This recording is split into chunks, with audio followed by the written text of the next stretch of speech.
So you're going to tense your arms and your hands very, very much. And when they're very, very tense, try to move them. Well, you'll notice that it's just not possible.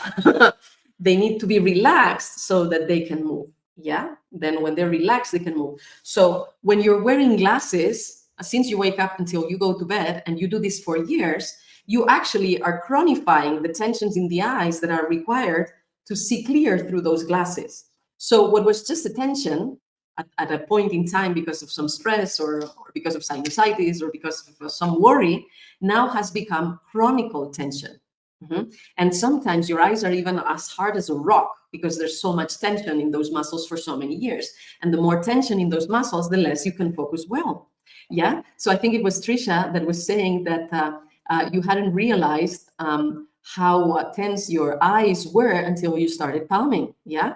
So exactly, palming is the first thing you need to start relaxing those muscles so that you can focus again. Voila.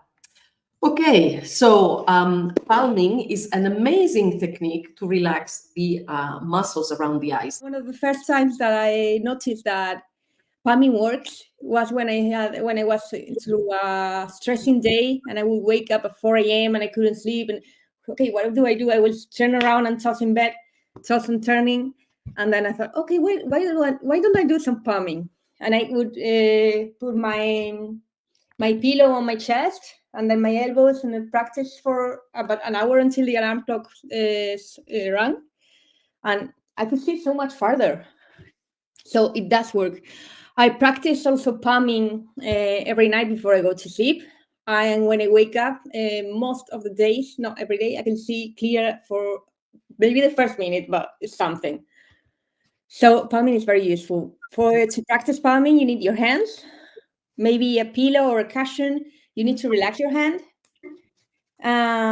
Maybe put some heat on it. But I don't do it because you get heat anyway. And then you put your hands like this. If you wear a cap, you need to leave some, and then you put your hands here. You need to leave some space between your eyes and your hand, and also leave your nose free because you need to breathe. You cannot relax if you're not breathing. So your fingers crossed on your forehead, and your palms on the hands are each one in front of each one of the eyes. Absolutely. Absolutely. So thank you so much. And maybe we can take some time to explain some details about palming because there's plenty of questions that come. So questions like, shall we do palming without glasses or contacts? Well, yes. I mean, of course, this doesn't make much sense, right? To do the palming with the glasses, it's kind of ridiculous. You need to remove the glasses. I have tried, may I say something? I have tried palming with contacts. Maybe if you practice for half a minute or a minute, it's okay. But if you practice longer, your eyes get dry. So I wouldn't know how to do that. And we also want to practice with nothing on our eyes. Well, if we have intraocular lenses, we cannot take them off. But if it's better because you also see the result of palming. Yes. So you do the palming without glasses or contacts. Yes. Well, if it happens that you are in the middle of the street and you don't have your little boxes to put the contacts away and the liquids, as Maria said, if you have no other option, you could do the palming for a couple minutes with the contacts. But really, the ideal is to do palming with your naked eyes. And how about the position? So the most common is to do palming sitting. Like Maria said, you could put a cushion on the table to accommodate your position so that your elbows don't have to be up, because if you're holding your elbows up, then you're creating tension in your neck and your shoulders and your arms. And you need to relax. The point of palming is relaxing. Yeah. So you can add a cushion or a few books. You could also do it on your knees and take a position that is similar to the thinker's position, right? But you're actually holding your head with your fingers on your forehead and your palms covering the eyes. And the weight of your head goes to your elbows, to your knees, and to your feet. And the thinker's position is very good because it also allows to relax different muscle chains in your back. And also it encourages the fetal position and abdominal breathing, which is in itself also very relaxing. So that's a good way to do it.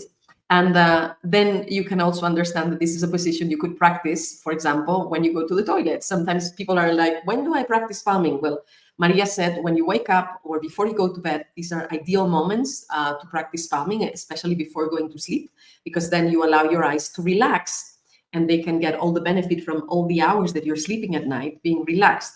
But also when you're working at the computer in your long hours at the office, it would be good to do palming. And if you don't want to do palming in front of your colleagues on the table because they're going to wonder if you're doing okay, well, you could, of course, teach them and then everybody benefits from it. But if you don't want to, then you can do the palming when you're in a more private space, for example, when you go to the toilet. You can do it before, during, or after, whatever it is that you that you do in the toilet. But anyway, that's a private way where you can sit and practice. And do you want to explain how we do palming when we're laying in bed, for example? You just lie on your back. You put a pillow on your chest. Mm-hmm. You put a pillow on your chest like this, so that you have some.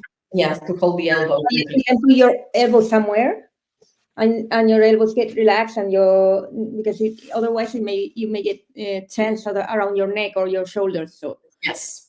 you put some pillow on your chest, and then you just put the palming position with your hands in front of with your palms in front of your eyes and your fingers crossing your forehead.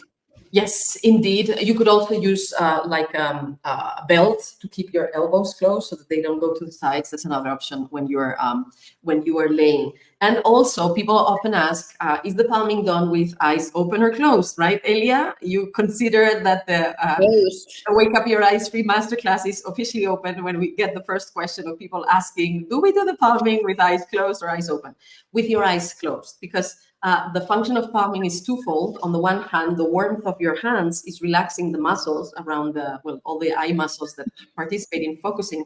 But the other point of doing palming is darkness. You have your eyes closed, so that creates darkness, and you have your hands over your eyes closed, which creates more darkness. And why is this useful? Well, because when our eyes are in the dark at night when we sleep, and also when we do palming and when we blink, it's a moment where we generate the opsins, which are proteins that we have that allow let me remove this, that allow the photosensitive cells, the rods and cones, to perceive colors, to perceive the differences between light and dark for the I love rods. your poster, by the way. What? Excuse me? I love your poster. And the cones can perceive blue and green and red, and they need the opsins to notice. So when we're in the dark, whether sleeping at night or doing the palming or blinking, that's when, so to say, the cartridge of ink of the printer, of the color printer in our eyes can be replenished. Yes. So this is a reason why we want darkness. I would add that we have also, we can see every moment, every second, every fraction of a second, our eyes are seeing many different colors and many different distances and many different things. And seeing all dark gives us a rest, gives our eyes a rest. Yeah. And by the way, Linda is asking, does palming work when you've had cataracts removed and new lenses fitted in your eyes? Yes. Yes. Palming will help a lot for your eyes to relax and for your eyes to see better too. Okay, and Meresi is like, I will try the palming exercise. Absolutely. Good. Yes, good for you. Okay, so more details about palming. So the point is to generate darkness and to generate rest, relaxation for your eyes. So you're not, some people were asking if the palming is that you have to that you have to hit your eyes with your palms. No, they're just relax your eyes. very gently, and you have them in a cup-like position so that you don't put pressure on the eyeballs. So no pressure, and you're also not moving the eyes while you're doing palming. The eyes are relaxed. Yeah, they're quiet. And the position for your hands, the standard is to do it like this. But if for some reason, because of the shape of your hands or your head, it's more comfortable to put your fingers like this on your forehead, it's also okay. If for some reason you only have one hand available, like you broke an arm or a hand is missing, well, you close your eyes and you can palm alternatively, yeah, each eye to give them extra darkness and warmth for relaxation. And the idea, like Maria says, is that you do not close your nose. You need to be able to breathe in through your nose. So you need to generate some space for the nose, for the breathing. Yeah. Sometimes people ask, is wearing a blindfold the same as a palming, or being in the dark the same as palming? No, it's not. It's also good because your eyes need darkness. So you want to sleep at night in the dark, and maybe you want to wear a blindfold when you're traveling to avoid having light when you sleep. But the blindfold, the tissue or the dark doesn't have the heat and energy from your hands. That is special, and that helps the relaxation of your eyes very much. And also, I have seen the very typical question, how long, how many minutes do I have to practice the palming? How long? Well, basically, as long as you please, as long as it feels comfortable, as long as it feels nice, as long as you're appreciating it. The palming will help you even if you do it as short as 1 minute. So if you have the chance, better to do it, even if it's just 1 minute, than not to do it. And you can do it as long as you please. Some people do palming parties, and they're actually palming for many hours in a row, or for at least an hour or half an hour. The only warning there is that if you have glaucoma or high intraocular pressure, you should only palm 5 minutes at a time. You can do it as many times as you want during the day, but each time only as long as 5 minutes max. Now, if you've had high myopia or retinal detachments or vitreous detachments, you will not want to have this position of the finger. You will want to keep your head straight, yes, because there's considerations there. Okay, and more details that, well, a lot of people ask us, like, how many days should I palm? Well, my question is, how many days do you drink water, or do you brush your teeth, or you take a shower, or you put cream on your skin? How many days do you comb your hair? Well, once you start doing it, you want to keep doing it for life, because you feel good, you feel better. It's part of taking care of yourself. It's part of personal hygiene, right? So you want to be doing it every day from now on, just for a few minutes. And how many times a day? Well, as many as suitable. When you drink water, you don't ask how many times a day do you drink water. You drink water as many times as you feel thirsty, right? So ideal is to have water around you so that anytime you feel thirsty, you can drink a little bit of water. So with palming, it's the same. Anytime you're feeling that your eyes are straining, that they're tired, take a couple minutes to do palming. If you have palmed only 1 minute, maybe something is getting through there. So yes, and if you don't have like you feel like you don't have the time or the attention to be doing it all over the day, right, at different times, at least doing it before going to sleep, because it will relax your eyes, your mind, your body. It will improve the quality of your sleep.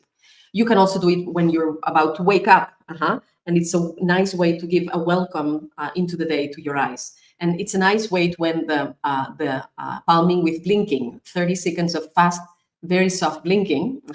And then it will get your eyes used to light again, and it will also keep you blinking. And we're going to talk about more benefits of blinking in a moment. Now, when you're doing palmings, you will have sensations of relaxation in your eyes. They're moist, they're more open, you feel like they're stretching. It could happen, it's not the most common, but it could happen that you have unusual sensations, or that you have some headache or even nausea. And actually, for a lot of people, they had that when they started wearing glasses. They were told that they would get used to them. And when they started wearing glasses, they would get headaches and strange sensations in their eyes and even nausea. So now, in a way, we're doing the opposite path so that your eyes get better and better and they can see more and more on their own. But the solar plexus, the stomach area, is the reflex part of the body of the eyes. So sometimes there's a reflection of the tension in the one in the other. And so if you're getting that, sorry, it's a bit uncomfortable, but the good news is that it is a sign that your eyesight is about to improve, that you're actually doing what you need to improve your eyesight. And what can you do as you are palming? So you're not clapping, you're not moving the eyes, you're not pressuring, but you could add music, scents, you could combine it with meditation, affirmations, yes? And you need to know that palming is good at any age and for any symptom.